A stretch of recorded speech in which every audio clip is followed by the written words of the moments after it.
കാനഡയിലെ വാൻകൂവറിലെ Indian consulate വളയുമെന്ന ഭീഷണിയുമായി Khalistan സംഘടന.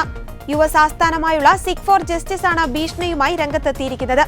വ്യാഴാഴ്ച ഇന്ത്യൻ കോൺസുലേറ്റിന്റെ നിയന്ത്രണം ഏറ്റെടുക്കുമെന്നും കോൺസുലേറ്റിൽ സാധാരണ ആവശ്യങ്ങൾക്കായി വരാൻ ഉദ്ദേശിക്കുന്ന കാനഡയിൽ താമസിക്കുന്ന ഇന്ത്യക്കാർ മറ്റൊരു ദിവസം തെരഞ്ഞെടുക്കണമെന്നും ഖലിസ്ഥാൻ അനുകൂല സംഘടന ആവശ്യപ്പെട്ടു.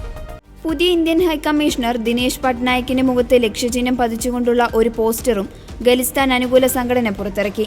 ഖലിസ്ഥാനികളെ ലക്ഷ്യമിട്ട് ഇന്ത്യൻ കോൺസുലേറ്റുകൾ ചാരവൃത്തിയും നിരീക്ഷണവും നടത്തുകയാണെന്ന് സംഘടന പ്രസ്താവനയിൽ ആരോപിച്ചു. ഇന്ത്യയും കാനഡയും നയതന്ത്ര ബന്ധം പുനരാരംഭിച്ചതിന് പിന്നാലെയാണ് സംഘടനയുടെ നീക്കമുണ്ടായിരിക്കുന്നത്.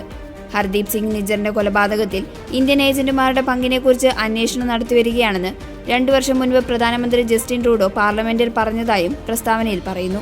2 വർഷം കഴിഞ്ഞിട്ടും ഖലിസ്ഥാൻ ജനഹിത പരിശോധന പ്രചാരകരെ ലക്ഷ്യമിട്ട് ഇന്ത്യൻ കോൺസുലേറ്റുകൾ ചാരവൃത്തിയും നിരീക്ഷണവും തുടരുകയാണെന്നും പ്രസ്താവനയിൽ പറഞ്ഞു.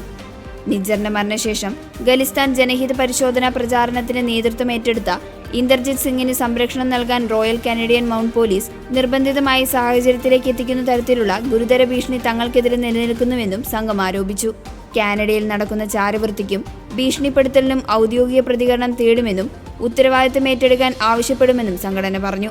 ഖലിസ്ഥാൻ സംഘടനകൾക്ക് കാനഡ ആസ്ഥാനമായുള്ള വ്യക്തികളിൽ നിന്നും ശൃംഖലകളിൽ നിന്നും സാമ്പത്തിക സഹായം ലഭിക്കുന്നുണ്ടെന്ന് കനേഡിയൻ ഭരണകൂടം ഒരു ആഭ്യന്തര റിപ്പോർട്ടിൽ വ്യക്തമാക്കിയിരുന്നു.